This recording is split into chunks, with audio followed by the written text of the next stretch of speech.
Então eu vou lá para o lugar onde está a simulação, dentro do Run.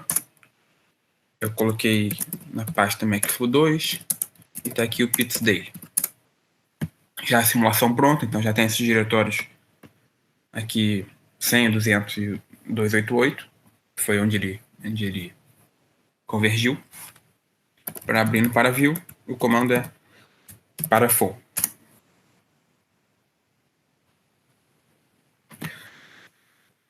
Apply aqui, a gente já consegue ver basicamente a nossa geometria.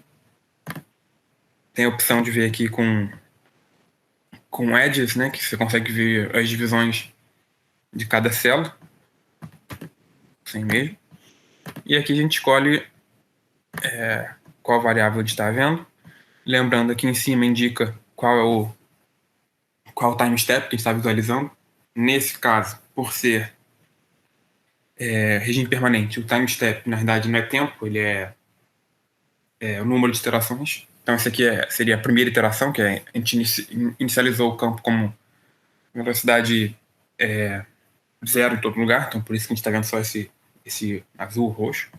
Se eu avançar aqui nos tempos, a gente vai ver os valores que ele calculou para cada um desses time steps. Vou colocar aqui no último, que no nosso caso é 288. Assim a gente consegue ver a velocidade. Lembrando, velocidade, por ser uma grandeza vetorial, eu posso escolher aqui se eu quero ver magnitude, que é o que está marcado, só a direção X, só a direção Y, e se fosse 3D eu teria a direção Z. Aqui vai ficar tudo meio basicamente zero, né? Não tem nada nessa direção. Também mesma coisa para a pressão. No caso a pressão não é vetorial, mas você pode visualizar a pressão igualmente aqui. E se tiver interesse nas outras variáveis, por exemplo, as variáveis turbulentas, a gente tem que marcar aqui nessa aba aqui esquerda, você marca aqui as variáveis que você quer visualizar. No caso, eu teria, além disso, o K, o Epsilon e o Nut, que é a viscosidade turbulenta. Então, se eu der Apply aqui de novo, eu vou ter essas variáveis aqui para visualizar também. O K, por exemplo, seria isso, etc. Agora, eu vou começar a mostrar alguns filtros que a gente pode aplicar ao resultado da simulação para a gente visualizar de maneira diferente. Nesse caso, é uma simulação 2D, então não tem assim uma região interna para a gente visualizar. Mas se fosse 3D, muitas vezes está interessado em ver o comportamento dentro do seu domínio, né, em algum espaço dentro do seu domínio. Então, uma das ferramentas úteis para isso é o slice, né, a fatia. Como o nome indica, você vai fazer uma fatia em algum lugar do seu domínio. Aqui em cima, nesses símbolos aqui no canto esquerdo, tem já um atalho para o slice, que é esse daqui. Outra maneira de você fazer, e isso serve para todos os filtros, se você apertar no Paraview Ctrl espaço, ele vai abrir essa telazinha.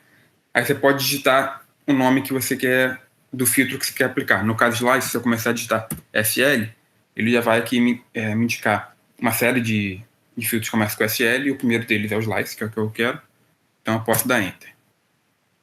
A outra opção, como eu disse, era marcar esse atalho lá em cima, ou uma outra opção, se eu for aqui no canto superior em Filters, tem aqui, tem esse Recent, que mostra os últimos que você fez, que é útil, né? Se você quiser repetir algo que você fez há pouco. Tem aqui a opção Alphabetical, que mostra todos os filtros que tem em ordem alfabética. Também é mais fácil de você, às vezes, encontrar o que você quer. E ali também eles estão... tem outras opções aqui que você pode olhar com calma. Então, como funciona o Slice? Você pode ver que visualmente já apareceu aqui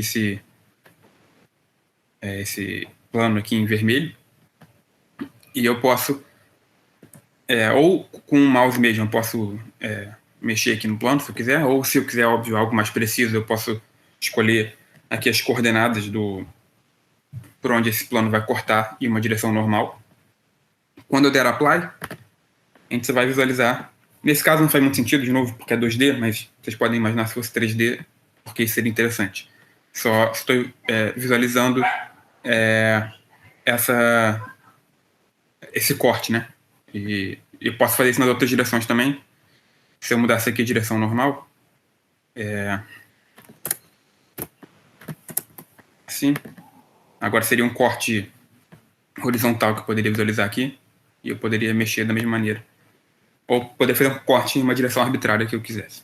Tá? Isso é útil para a visualização, de novo, 3D. Eu estou usando esse caso como exemplo, porque é o caso que a gente já tinha, mas acho que dá para entender em qual situação ele é útil. Vou dar um delete aqui para a gente ver tudo de novo. E semelhante aos slides, fazendo uma função bem parecida, tem o clip, que também tem o atalho aqui logo ao lado do slice. Ele também aqui vai aparecer um plano desse tipo, e quando der apply, você vê que ele faz um corte, mas ele mantém metade da geometria. Então, tirando isso, ele é basicamente a mesma coisa que o slice. Também posso escolher qualquer direção, posso mexer aqui esse plano à vontade, ou com mais controle aqui escolhendo o ponto certo aqui. O funcionamento é o mesmo do slice, a única diferença é que ele vai manter um dos lados. Se, por exemplo, eu quisesse manter o lado de cá para visualização, tem a opção aqui do inside out, ele vai girar para o outro lado. Ou você muda também a direção aqui do normal, aqui no caso 1 para -1, aconteceria a mesma coisa. Esse é o clip, também interessante para você visualizar o interior de simulações tridimensionais. Outra coisa, se você desmarcar aquela caixinha ali em cima dessa posição, você esconde esse plano e você consegue gerar o negócio com mais facilidade. Tem esse aqui, Show Plane, que está marcado no momento, que mostra o plano de corte. Se eu desmarcar aqui, você só vê sem esse plano. Ou você coloca e tira aqui à vontade. Deletar isso daqui.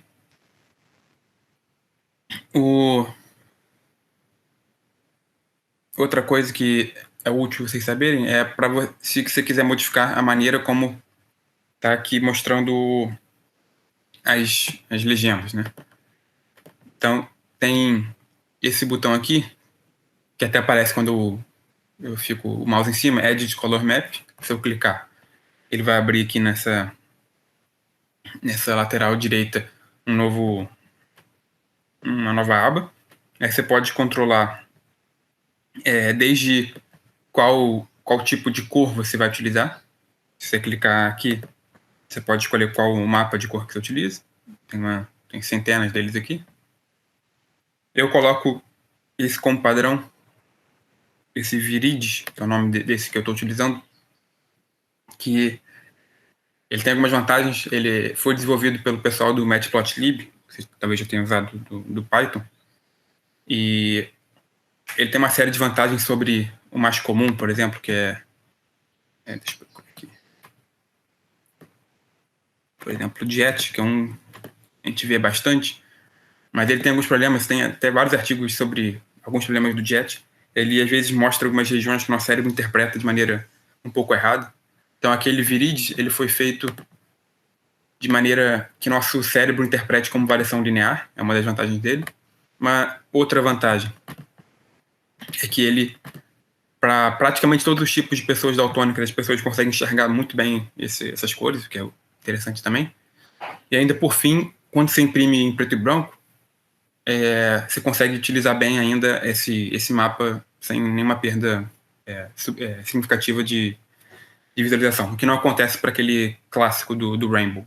Então, por isso que eu uso esse, tem uma série de vantagens. Acho interessante saber.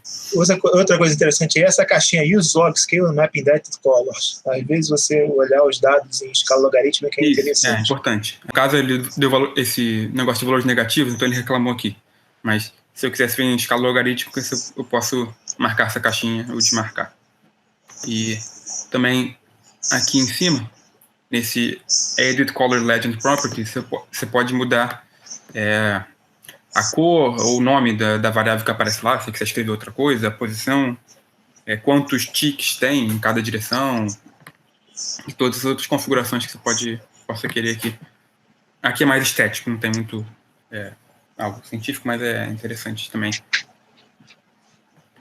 modificar isso aqui dependendo do que você quer gerar de imagem.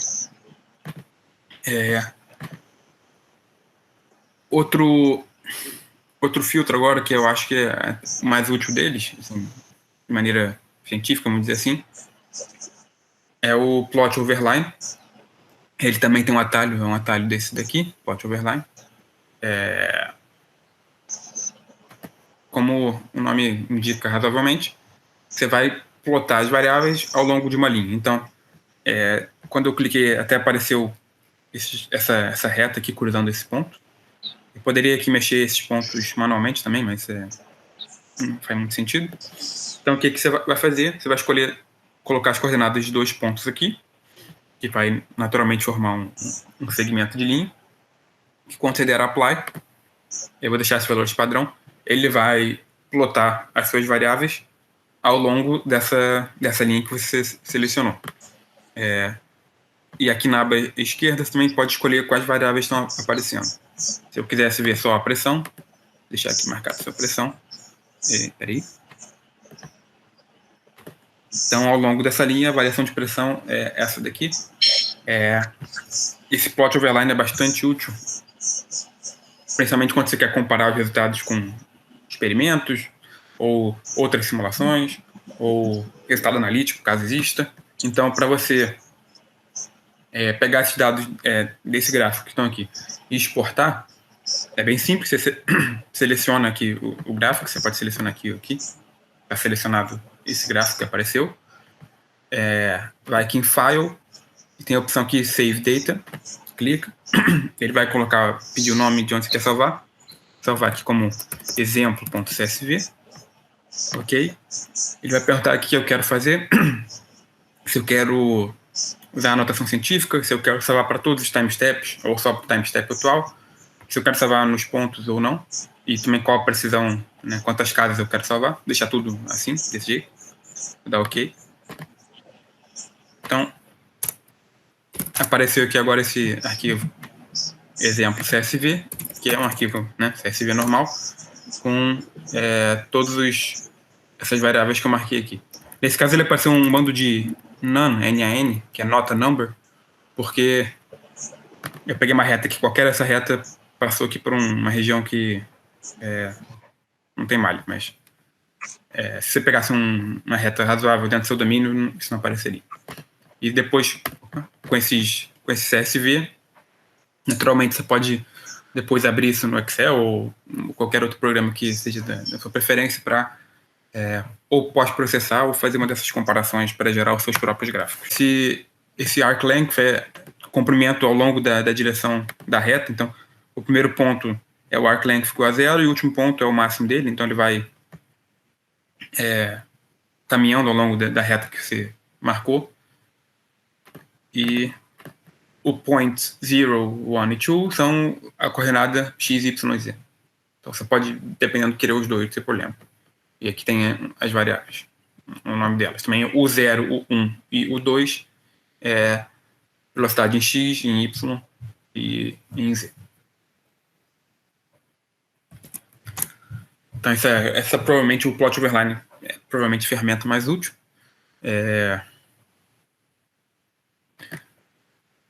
Acho que as principais foram essas que eu mostrei. Tem outras que eu talvez mostre ao longo das próximas aulas, enquanto a gente for avançando e vendo outras simulações.